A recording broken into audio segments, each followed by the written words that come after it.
अमन सिंह राजपूत आज अंजलि के घर जाने वाला है। वहीं पर अभय सिंह राजपूत अपनी नीच हरकतों से अंजलि को बदनाम करने की कोशिश करेगा। एपिसोड की फुल अपडेट जानने से पहले आप सर्वे एक्सप्लेन को सब्सक्राइब कर लें, वीडियो को लाइक शेयर करें। आज के एपिसोड की शुरुआत चालाक सादिका से होती है। वो कहती है जे अंजलि इतनी चालाक लड़की है, सबकी नाक कटवा कर रख दी है, यहाँ तक कि उसने अपनी पति की भी नाक कटवा कर रख दी। उसने अमन तक को नहीं छोड़ा। वो इतनी आसानी से भूल गई है कि उसने अमन से शादी की थी और उसके बच्चे की माँ है। पता नहीं कहां से उस आदमी को उठाकर ले आई और उसे कह रही है कि वो उसका पति है। इससे तो अच्छा होता वो ऐसी नीच हरकत करने से पहले मर जाती। ये सारी बातें सुनकर गौरव को गुस्सा आता है। वो कहता है कि ठीक से बात करो, तुम क्या क्या बोले जा रही हो। सादिका कहती है मैंने क्या गलत कहा, एक पराये मर्द को वो घर में ले आई और आप अब भी मुझे ही गलत ठहरा रहे हैं। और तो और सीधा बेडरूम तक लेकर चले गई। आपको पता है ऐसे करेक्टर वाली लड़कियों को क्या कहते हैं। गौरव कहते हैं सादिका यहीं पर चुप हो जाओ, तुम तमीज से बात करो, मैंने तुम्हें पहले भी बोला है। मगर सादिका इतनी बदतमीज है। वो गौरव को कहती है कि आप तमीज से बात कीजिए मुझसे,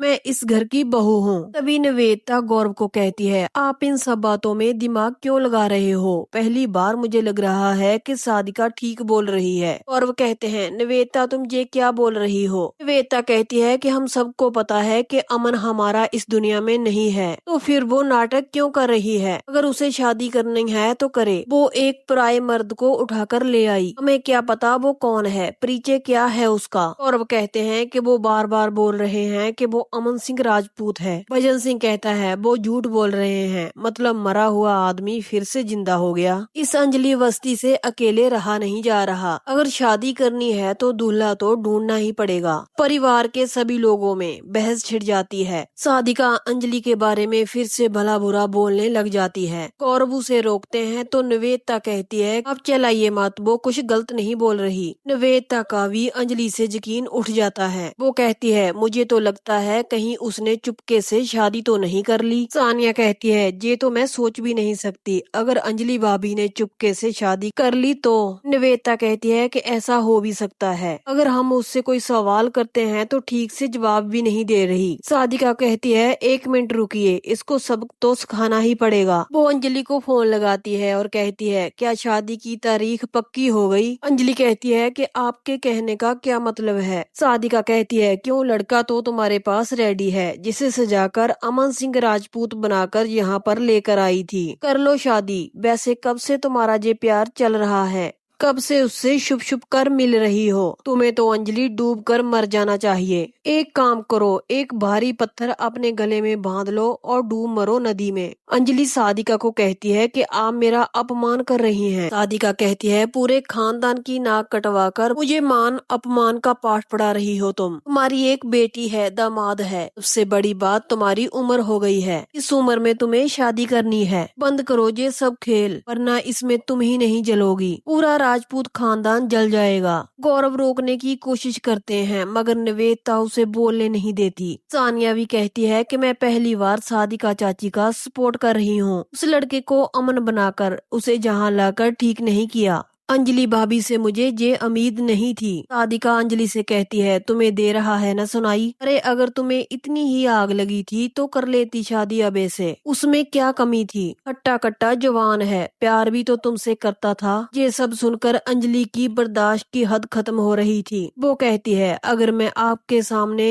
इस वक्त होती तो वहीं पर उठाकर पटक देती। सादिका कहती है ठीक से बात करो तुम। अंजलि कहती है मैं फिर से आपसे कह रही हूँ कि मेरे चरित्र पर कोई भी कलंक मत लगाइए। मगर बेशर्म सादिका कहती है एक बार नहीं 100 बार लगाऊंगी। तभी वहाँ पर गिनी आती है। वो सादिका से फोन छीन लेती है और कहती है कि आप मेरी बहन से ऐसे बात नहीं कर सकती। गिनी अंजलि से बात करती है। अंजलि उसे कहती है दीदी ये सब क्या हो रहा है, मैंने तो कोई भी गलत काम नहीं किया है दीदी, किसी भी गैर मर्द के साथ मेरा कोई भी संबंध नहीं है, फिर भी मेरे बारे में ये गंदी बातें किए जा रही है, मुझ पर गंदे गंदे आरोप लगा रही है। गिनी कहती है अरे तू छोड़ इनकी बातों को तू दिल पे मत ले अंजलि, ये सब तो है ही घटिया। निवेदिता गिनी से कहती है तुम हम सबकी इंसल्ट कर रही हो। तानिया कहती है अचानक से बहन के लिए इतना प्यार कहाँ से आ गया, क्या आप ये सोचती हैं कि अभय भैया आपको अपना लेंगे। ऐसा कभी नहीं होगा। गिनी सानिया को कहती है कि जवान संभाल कर बात करो, वरना अभी के अभी इस घर से बाहर निकाल दूंगी। भजन सिंह कहता है कि तुम होती कौन हो। गिनी भजन सिंह को भी कहती है कि चुप रहो, ये अंजलि को पता है कि मैं होती कौन हूँ। गिनी अंजलि को कहती है अगर तू बोले तो मैं अभी के अभी इस घर से सब लोगों को बाहर फेंक देती हूँ। मगर अंजलि ऐसा कहाँ करती है। वो कहती है नहीं दीदी, ये सब तेरे अपने हैं, इन सब को लेकर ही एक परिवार बनता है दीदी, इन लोगों को माफ कर दे, तू इन लोगों को घर से बाहर मत निकाल। तभी अंजलि को पीछे से आवाज आती है। वो पीछे मुड़कर देखती है तो अमन सिंह राजपूत होता है। तभी गिनी कहती है अमन आ गया। तभी सादिका को एक और बात मिल जाती है। वो कहती है आ गया अंजलि का आशिक, चलो अच्छा ही है अंजलि, घर पर कोई नहीं होगा,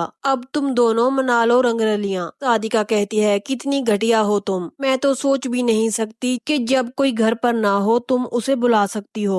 ये सुनकर गिन्नी का गुस्सा सातवें आसमान तक पहुंच जाता है। वो सादिका को कहती है कि चुप रहिए। गिन्नी कहती है अगर आप मुझसे बड़ी ना होती तो आज मैं आपको, वो हाथ उठाकर सादिका को मारने ही वाली होती है। तभी वहाँ पर राघव सिंह और उसका भाई वैभव आ जाते हैं। राघव सिंह कहते हैं जी क्या हो रहा है, सादिका तुमसे बड़ी है, तमीज से बात करो। सादिका जो बोल रही है वो सही बोल रही है और ये साबित भी हो जाएगा, और इस बात को मैं साबित करूंगा। राघव सिंह गिन्नी से कहता है तुम्हारी बहन जो नाटक कर रही है वो इस घर में नहीं चलेगा। तो वहाँ पर अंजलि से अमन कहता है मैं आपको ये बताने आया हूँ, जिस तारीख पे हमारी शादी हुई थी कोर्ट में, वो तारीख आज की ही थी। तभी अंजलि को उस वक्त की याद आती है। तभी अंजलि की आंखों के सामने अमन की तस्वीर आ जाती है और सामने खड़ा अमन कहता है हाँ मैं अमन ही हूँ। अमन अपनी बाहें फैलाता है और अंजलि से कहता है अंजलि मेरे पास आ जाओ। अंजलि सोच में पड़ जाती है। उसे ऐसा लगता है कि उसका अमन उसके सामने आकर खड़ा हो गया हो। तभी अभय सिंह अपनी नीच घटिया हरकत करने वहां पर पहुंच जाता है। वो छुपकर उनकी वीडियो बनाने लग जाता है। अमन अंजलि से कहता है क्या तुम्हें आज की तारीख याद है। अंजलि कहती है हाँ मुझे याद है। एक लड़की वो तारीख कैसे भूल सकती है जब पहली बार उसकी मांग में सिंदूर भरी गई थी।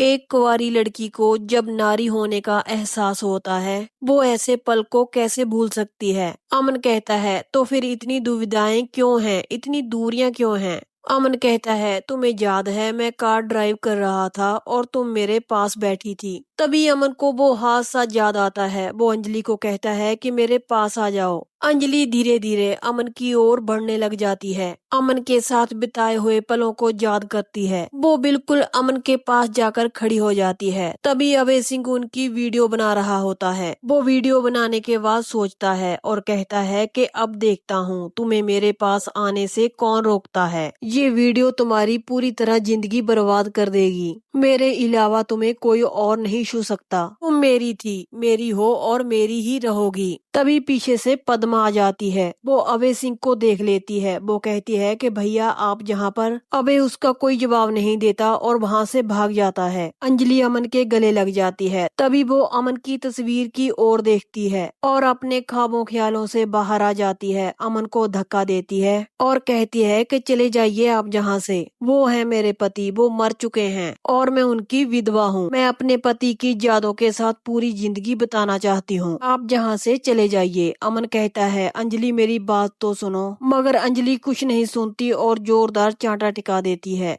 अमन को मजबूर होकर वहाँ से जाना पड़ता है। अंजलि अमन की तस्वीर के सामने जाकर रोती है। वो कहती है हे भगवान मुझ पर कोई कलंक न लग पाए। अगर ये समाज मुझे एक बार कटघरे में खड़ा कर देता है तो मैं कैसे जीऊंगी। तभी वहाँ पर पद्मा आती है। वो कहती है आपने फिर से अमन भैया को वापस लौटा दिया। अंजलि कहती है हाँ मैंने वापस भेज दिया उन्हें। अंजलि वहाँ से जाने लगती है। पद्मा कहती है बाहर मैंने अभय भैया को देखा। ये सुनकर अंजलि हैरान हो जाती है। पद्मा कहती है दरवाजे की आड़ में वो कुछ तो कर रहे थे। तो यहीं पर इस एपिसोड का एंड हो जाता है। आज का एपिसोड देखकर ये तो पता चलता है कि आगे अंजलि की मुश्किलें और बढ़ने वाली हैं। मगर आप एपिसोड देखते रहिए क्योंकि यहाँ पर इस एपिसोड की फुल अपडेट आती है। और चैनल को सब्सक्राइब कर लें ताकि एपिसोड आते ही आपको नोटिफिकेशन मिल सके। तो कल मिलते हैं एक और नए एपिसोड की अपडेट के साथ।